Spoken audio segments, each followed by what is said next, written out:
আসসালামু আলাইকুম ওয়া রাহমাতুল্লাহি ওয়া বারাকাতুহু। গোসলের সুন্নত ঈদে হাসান। 1 নম্বর, দুনো হাতের চুলগিরা পর্যন্ত 3 বার ধোন। 2 নম্বর, গোসলের আগে হন জায়গার মাঝে পেশাব অথবা নাপাকি থাকে ধুলে ইনরে ধুই ফেলুন। 3 নম্বর, গোসলের আগে ওযু করুন। 4 নম্বর, গা পাক হইবার নিয়ত করুন। 5 নম্বর, সমস্ত গারে 3 বার ধুই ফেলুন। আর আবার শুনি গোসলের সুন্নত ঈদে হাসান।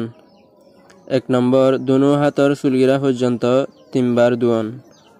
2 নম্বর, গোসলের আগে পেশাব অথবা হন নাপাকি যদি আছে ধুলে ইনরে কি করে ফেলুন, ধুই ফেলুন। হন গার জায়গা মাঝে যদি আছে ধুলে ইনরে কি করে ফেলুন, ধুই ফেলুন। 3 নম্বর, গোসলের আগে ওযু করুন। 4 নম্বর, গা পাক হইবার নিয়ত করুন। 5 নম্বর, সমস্ত গারে 3 বার ধুই ফেলুন।